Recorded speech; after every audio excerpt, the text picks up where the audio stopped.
Game of Thrones Season 1 to 6, in about 12 minutes. Game of Thrones Season 1. Robert Baratheon is king, and he and his trophy wife Cersei travel up north to see old buddy Ned Stark, who loves to remind everyone in a very bluff northern accent, "Winter is coming." Robert asks Ned if he wants to be Hand of the King. Ned doesn't want it, but he can't refuse. Meanwhile, Cersei gets caught shagging her own brother, Jaime, by Ned's youngest son, Bran, who gets shoved out of a window, crippling but not killing him. Ned's sad family join Robert's messed up family, and they all head down south to King's Landing, apart from Ned's bastard son, Jon Snow. He joins the Night's Watch at the Wall, a massive structure used to keep the savages in the north far away from the slightly less savage people in the regular north. Tyrion, the dwarf brother of Jaime and Cersei, visits the Wall, leaves, is accused of trying to murder Ned's son, and sentenced to a trial at the Eyrie by Ned's sister-in-law, who was a few sandwiches short of a picnic. He chooses trial by combat, and a mercenary called Bronn fights on his behalf for cash. He wins, and Tyrion goes free because Lannister always pays his debts. Meanwhile, in a much warmer place across the Narrow Sea, Daenerys Targaryen, who is the daughter of the previous king, gets married off to Dothraki horse lord Khal Drogo. She gets pregnant, eats a heart, and is given 3 dragon eggs as a wedding gift. Her brother is a dick about the whole thing, so Khal Drogo pours a load of molten gold onto his head and kills him. Later on, Drogo gets mortally wounded. Daenerys tries to save him with blood magic, but instead of resurrecting her hubby, she hatches the dragon eggs and gets 3 scaly pets for her troubles. Back in King's Landing, Ned discovers that Cersei has been banging her brother Jaime for ages, and sadistic heir to the throne Joffrey, along with less sadistic heir Tommen, are not Robert's children after all. This puts him in a pickle, because his eldest daughter Sansa is betrothed to marry the sadistic jerk Joffrey. Robert gets killed by a pig, whereupon Ned tells Cersei that he knows a sadistic jerk of a son isn't the true heir. Cersei bribes the city guards, they put Ned on trial, sadistic jerk Joffrey, brackets now king, close brackets, orders his death. Ned dies because it's the law that Sean Bean dies in everything in which he appears. Apart from Sharp. Game of Thrones Season 2. Sean Bean's eldest son Robb is upset about Dad's death, so declares war with the Lannisters. Robert's brother Renly thinks he should be king, so declares war on the Lannisters. Robert's other brother Stannis thinks he should be king, so declares war on Renly, the Lannisters, Robb Stark, religion, MC Hammer and Christmas. Stannis' ginger bit on the side Melisandre gives birth to a wisp of evil smoke who kills Renly, but none of that really matters because when Stannis attacks King's Landing later in the series, Tyrion burns all his boats with magic fire and saves the city. In the warmer place, Daenerys crosses a desert and ends up in Qarth, where the city poshos and Richard O'Brien impersonators try to steal her dragons. It doesn't end well, and she leaves. Beyond the Wall, Jon Snow pretends to betray the Night's Watch and starts shagging a girl called Ygritte, who constantly points out in a sexy northern accent that "You know nothing, Jon Snow." It's because the wild folk in the north want to all live in the south because they're terrified of the icy zombie creatures called White Walkers, who appear at the end of the season to terrorise a fat boy called Sam. In King's Landing, Cersei finds a new wife for jerk King Joffrey, Margaery, whose grandma is Diana Rigg. Sean Bean's youngest daughter Arya has escaped the city with one of Robert's illegitimate kids, and Sansa is held as a hostage. Meanwhile, Sean Bean's son Robb has captured Cersei's lover-slash-brother combo Jaime in battle, but his own mum frees the Kingslayer in exchange for her daughters, and sends imposing man-lady Brienne to guard him. Oh, Mum. Tell me this isn't true.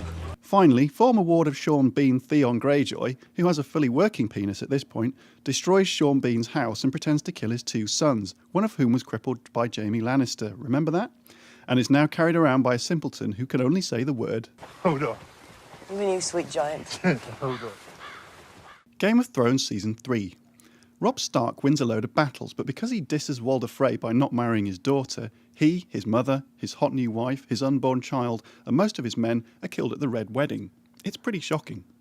This is doubly heartbreaking because Arya Stark and her unlikely travelling companion the Hound, who has a dim view on people who name their sword, Lots of people name their swords. Lots of cunts.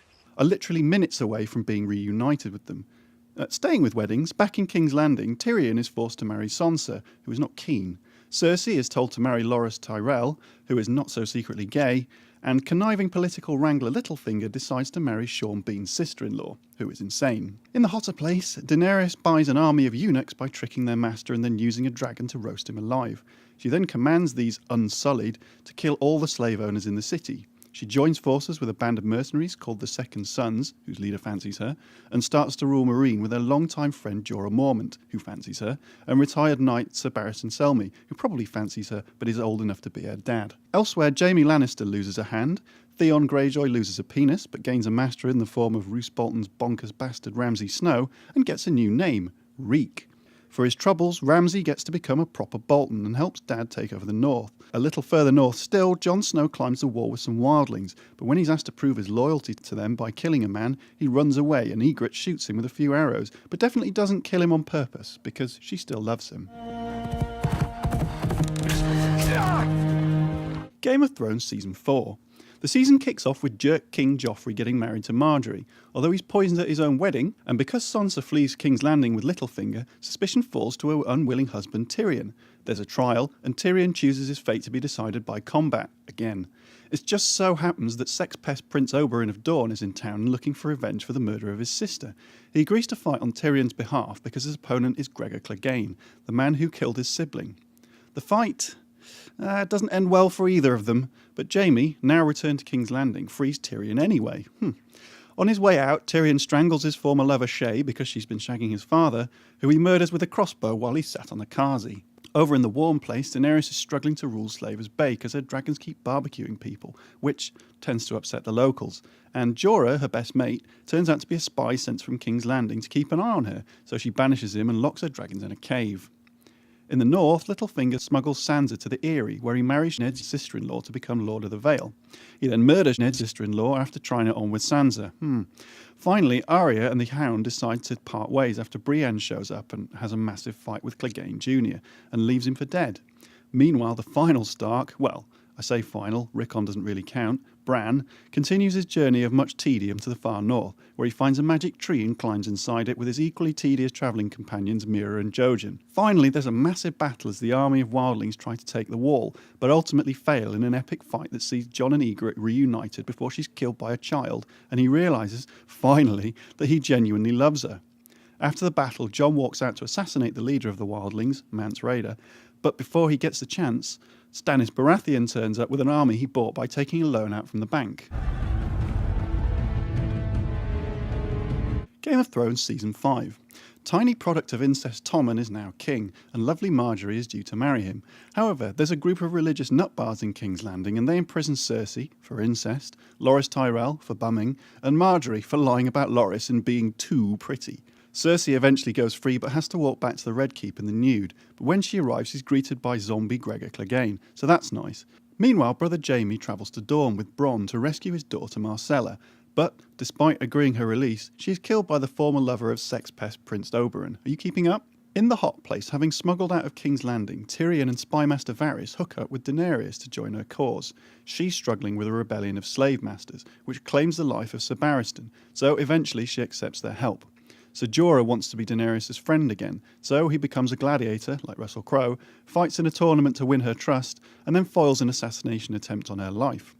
When shit gets really serious at the tournament, one of Daenerys' dragons flies in to rescue her, and she then rides him to relative safety, miles away in the middle of a rampaging Dothraki horde. In the north, Littlefinger gives Sansa to Ramsay Bolton, who takes her as a bride, then takes her against her will on the wedding night. Theon helps her to escape, and the two jump off the wall of Winterfell together. In other Stark news, Arya heads to Braavos to join the Faceless Men, who are a bunch of assassins. She trains well, but breaks the rules by killing old enemy Meryn Trant, and is blinded for her troubles. Stannis tries to march south to reclaim his kingdom, but loses most of his army in a blizzard and, despite burning his daughter alive for good luck, is eventually defeated and murdered by Brienne, who finds him wounded in the woods. In the far north, Jon Snow calls a truce with the wildlings and agrees to let them live on the posh side of the wall, but most of them are attacked and killed at a village called Hardhome by the White Walkers. The Night's Watch aren't too keen on Jon's love for the wild folk, and they stab him to death at the end of the season. Or do they? Game of Thrones Season 6. Sansa and Theon escape Winterfell with a little help from The bloody woman! Sansa heads to Castle Black, where she emotionally reunites with bastard brother Jon before helping him to raise an army to fight bastard husband Ramsay in the fittingly titled Battle of the Bastards. Wait, isn't Jon Snow dead? Well, he was, but Melisandre resurrects him because Jon is way too pretty to die. Anyway, during the Battle of the Bastards, Ramsay kills his prisoner Rickon Stark. Tormund bites a man's ear off, and Jon eventually wins with a little unexpected help from the Knights of the Vale. Ramsay has his face eaten off, and the Starks rule Winterfell again. In Braavos, Arya gets her sight back, fails to murder an actor, and finally kills off her longtime tormentor, the Waif. She returns to Westeros, serves Walder Frey's sons in a pie, and murders him. Delicious. In other good news for Arya, the Hound is back, and his wit is as sharp as his axe. You're shit at dying, you know that. Over in the east, Daenerys gets captured by the Dothraki, murders all the Khals and her own clothes, and takes the army of horse lords for herself. She gets back to Meereen just in time to defeat the Slavers and raise a fleet big enough to sail to Westeros. How does she get so many ships? Yara and Theon Greyjoy, after being chased off by Mad Uncle Euron, have made an alliance with her. In King's Landing, Cersei tries to outsmart the High Sparrow, fails, and so just blows him up, and a bunch of other major characters with a shitload of wildfire. Tommen gets sad about the death of his wife Marjorie and throws himself out of the Red Keep Tower. But this rather upsets the Queen of Thorns, who allies with Dorne against the Lannisters over the death of her granddaughter. Meanwhile, Jaime spends a few episodes liberating Riverrun from the Blackfish, with Bronn keeping him company with some solid one-liners. You have better instincts than any officer in the Lannister army. That's like saying I have a bigger cock than anyone in the Unsullied army. Sam and Gilly have the most awkward dinner party ever with Daddy Tarly before Sam steals the family sword and heads off to the local library. Finally, north of the Wall, Bran learns to see into the past, present and future by messing about with an old tree. He learns that Jon Snow is actually the son of Ned Stark's sister and the Mad King's son, and he finally discovers why Hodor is called Hodor.